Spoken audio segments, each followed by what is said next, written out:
Hi friends, welcome back to my channel Rayalaseema రుచులు by Aparna. ఇవాల్టి వీడియోలో అయితే తొలి ఏకాదశికి చేసుకునే పేలాల పిండిని చాలా ఈజీగా సింపుల్గా ఎలా చేసుకోవాలో చూపిస్తానండి. పేలాల పిండి దేవునికి ప్రసాదంగానే కాకుండా తినడానికి హెల్త్కి కూడా చాలా మంచిదన్నమాట.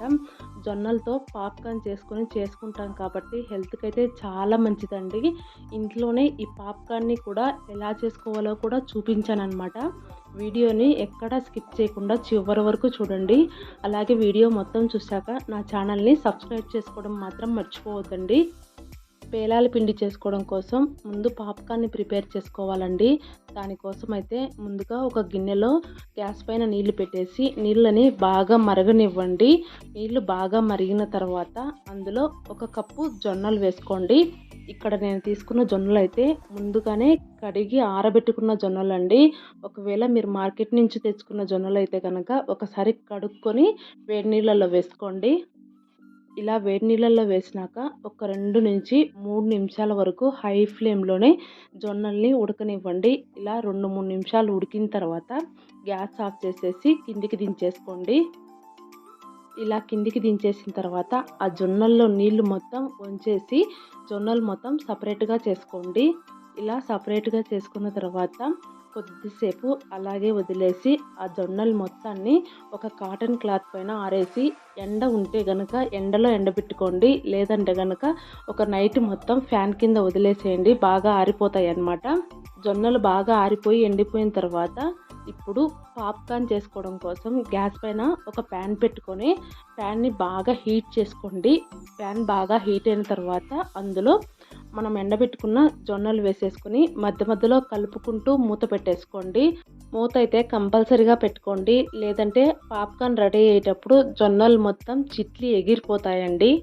కొద్దిసేపు ఇలాగే మధ్య మధ్యలో కలుపుకుంటూ ఉన్నామంటే పాప్కార్న్ అయితే రెడీ అయిపోతాయండి. ఇక్కడ చూసారు కదా పాప్కార్న్ ఎంత బాగా వచ్చాయో. ఇలా పాప్కార్న్ చేసుకొని పక్కన ఒక ప్లేట్లో పెట్టేసుకోండి. ఇలా చేసుకున్న తర్వాత కొద్దిసేపు చల్లారనిచ్చి వాటిని ఒక మిక్సీ జార్లోకి తీసుకొని ఫస్ట్ మెత్తని పౌడర్ లాగా మిక్సీ పట్టేసుకోండి. ఇప్పుడు ఆ పౌడర్లోనే తగినంత బెల్లం పౌడర్ వేసుకొని మళ్ళీ మిక్సీ పట్టుకోవాలండి. బెల్లం అనేది టేస్ట్కి తగినట్లుగా వేసుకోండి. కొంతమంది ఎక్కువ తింటారు, కొంతమంది తక్కువ తింటారు కదా, దాన్ని బట్టి వేసుకోండి.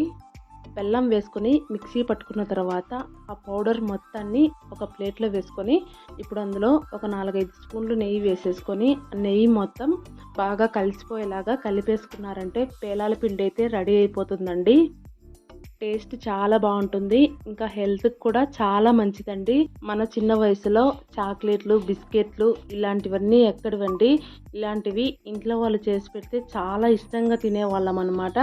ఇప్పటి కాలం పిల్లలకైతే వీటి గురించి అస్సలు తెలియదండి. ఇప్పటి కాలం పిల్లలకి కూడా వీటినైతే కొద్దిగా అలవాటు చేయాలండి. హెల్దీ ఫుడ్ కూడా పెడుతూ ఉండాలన్నమాట. ఎప్పుడు చాక్లెట్లు, బిస్కెట్లే కాకుండా అప్పుడప్పుడు ఒక స్పూన్ అయినా ఇలాంటిది పెట్టండి.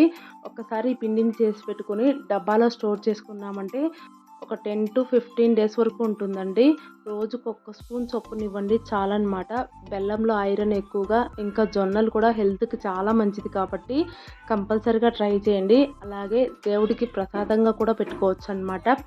ఈ వీడియో చూశాక మీరు కూడా ట్రై చేస్తారు కదా, ట్రై చేస్తే కనుక కామెంట్ చేయండి. అలాగే ఈ వీడియో మీకు నచ్చినట్లయితే లైక్ చేయండి, షేర్ చేయండి. కొత్తగా చూస్తున్న వాళ్ళైతే సబ్స్క్రైబ్ చేసుకోండి. Thank you for watching.